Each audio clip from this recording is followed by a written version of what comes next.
Lalu Mbak, setelah suami Mbak dinyatakan benar-benar sudah hidup kembali, apa yang terjadi selanjutnya?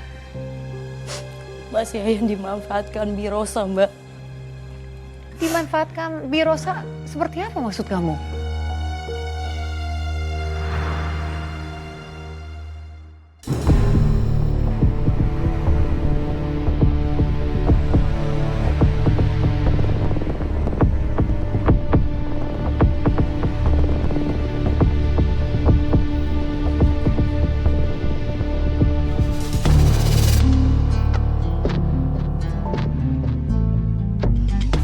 Yan,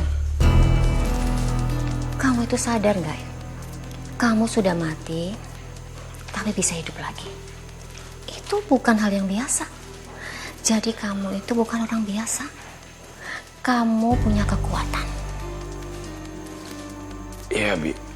Aku juga nggak ngerti, Bi. Aku tuh berasa kayak di mimpi, Bi. Bahkan sekarang aku takut banget kalau nafas aku tiba-tiba berhenti lagi, Bi. Jangan kamu sia-siakan hidup kedua kamu ini. Kalau semua orang percaya kalau kamu sakti sekarang, hidup kamu nggak akan miskin lagi. Kamu nggak perlu kerja di kebun lagi, nggak perlu kotor-kotoran lagi. Sekali kamu angkat tangan, semua orang akan percaya sama kamu.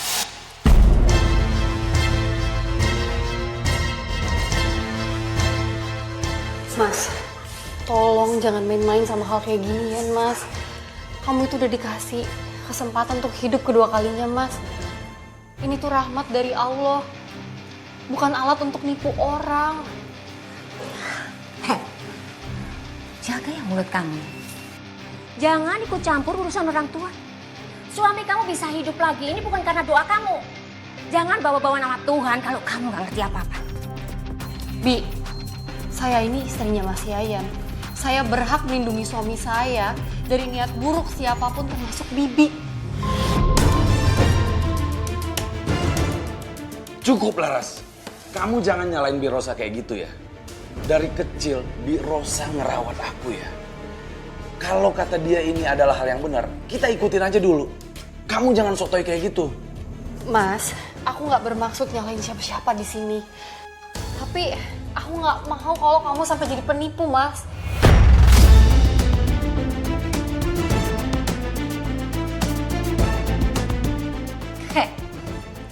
Saya di sini itu untuk bantu kalian biar gak hidup susah terus.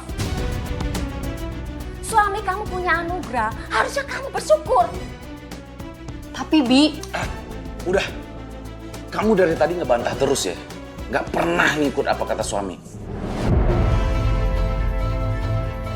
Ibu, Tuh, urus anak kamu tuh yang lagi sakit. Itu gara-gara kamu menjadi ibu yang nggak becus.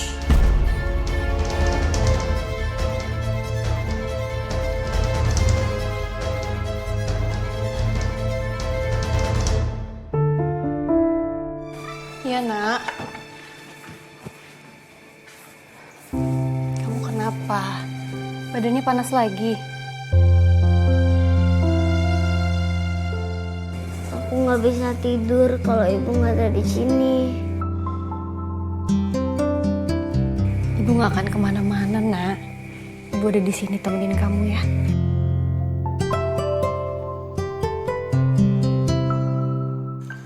Lihat tuh istri kamu, selalu aja bawa masalah. Mulai besok, kita fokus. Dan semua orang akan percaya sama kamu. Kita akan panen. Bagus. Sekarang kamu ngerti. Kekuatan itu bukan untuk disia-siain.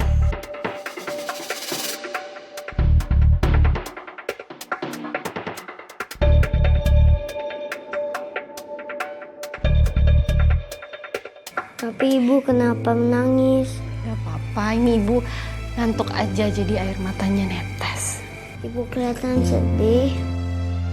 Enggak nak, ibu bahagia banget karena ada kamu di sini. Sekarang kita bobo ya, ibu temenin kamu, oke? Jadi, Bibi suaminya Mbak yang menyuruh suami Mbak itu untuk menipu Mbak? Iya Mbak, saya nggak pernah nyangka orang yang dari dulu merawat Mas Ayan dari kecil malah melakukan hal ini Mbak. Saya cuma nggak mau Mas Ayan menipu orang Mbak. Dengan dalih-dalih dia bisa punya kesaktian Mbak. Saya cuma nggak mau hal itu terjadi Mbak. Iya Mbak, saya bisa memahami peran kamu sebagai seorang istri. Jadi kamu berkonflik langsung dengan bibi suami. Tapi Mbak, sebenarnya apa sih yang terjadi pada saat itu? Saya cuma minta Mas Yayan jangan ikut saran bibinya Mbak. Tapi saya malah dimarahin balik sama Mas Yayan Mbak. Dia bilang saya nggak hormat. Tapi saya cuma takut Mas Yayan berubah Mbak. Menjadi Mas Yayan yang nggak saya kenal lagi. Mbak, tapi mohon maaf saya perlu tahu Mbak. Apa yang membuat Mbak begitu yakin bahwa suami Mbak itu menipu orang? Suami saya mulai mengaku-ngaku punya kesaktian Mbak. Tapi anehnya setelah terjadi dia mati suri itu Mbak. Apapun yang dia omongkan selalu kejadian Mbak.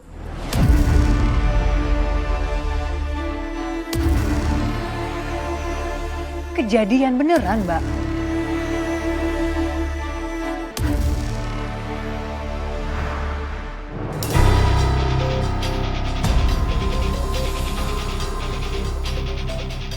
Mau kemana kamu Mas? Pakai baju kayak gini. Udah, nggak usah banyak nanya-nanya kamu. Urus aja anak kamu di dalam. Anak kamu juga Mas. Mas.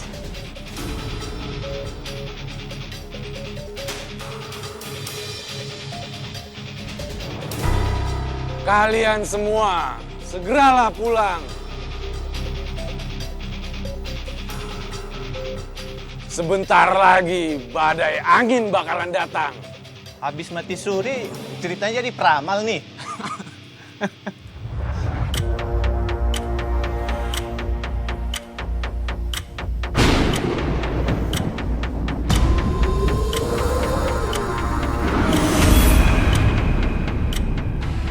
Bener kejadian. Sakti beneran kali ini orangnya. Ayo Mas, masuk Mas. Mas, ayo masuk. Anginnya kencang, ini bahaya. Please tolong masuk ke dalam, ini nggak lucu Mas. Laras, Mas. kamu tuh nggak bisa diem ya? Ngapain kamu ganggu Yayan, ha? Bi, ini anginnya kencang banget, bisa bahaya. Kamu urus aja anak kamu.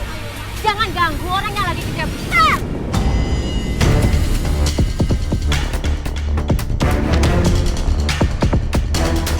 Kerja besar apa, Bi?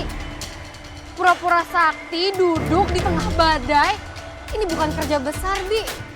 Ini namanya... Masuk kamu. Mas, ayo Mas. Mas. Berantakan rencana ini. Masuk. Masuk.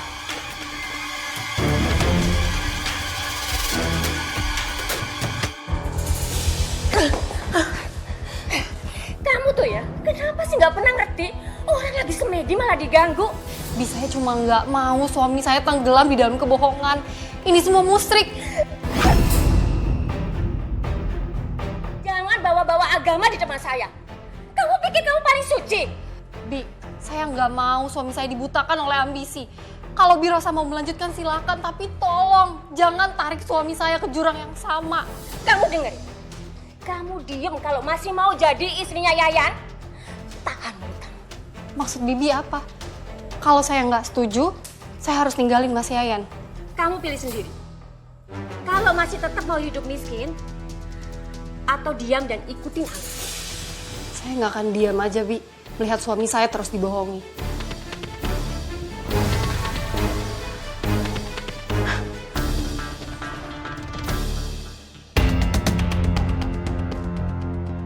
Yan, kamu habis mati suri atau habis nonton film silat sih? Akan ada kecelakaan. Akan ada kecelakaan. Ada-ada aja nih orang.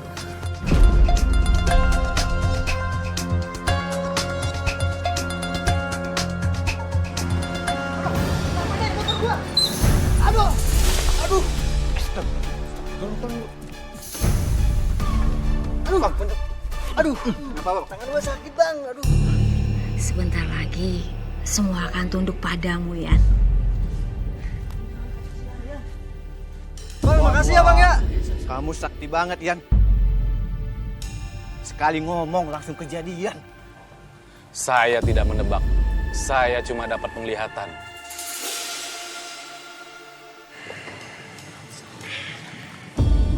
Sekarang Yayan bukan orang biasa lagi. Dia sudah kembali dengan kemampuan setelah mati suri.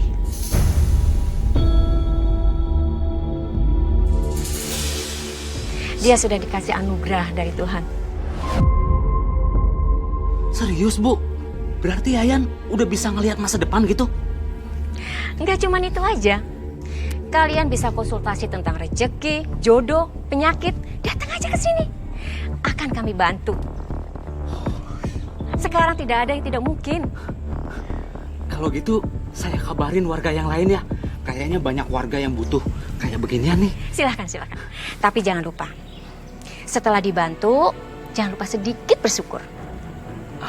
Baik, Bu. Siap. Yuk, mari bu.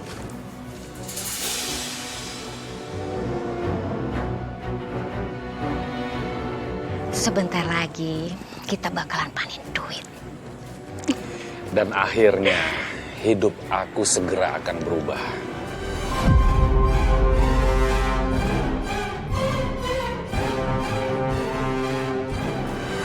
Rumah saya saat ini dipakai untuk pengobatan dan untuk meramal, Mbak. Bagi saya, itu bukan rumah lagi, Mbak. Tapi rumah dosa. Saya kesal sama bibinya dan suami saya, Mbak. Mereka udah benar-benar ke jalur yang sangat sesat, Mbak. Mbak, dan kamu tidak bisa menghentikan perbuatan mereka. Saya sudah berusaha mencegahnya, Mbak. Saya sudah bilang kalau itu dosa, itu musyrik. Cuma apa, Mbak? Saya dianggap pengganggu. Bahkan, saya sampai diancam untuk pisah, Mbak.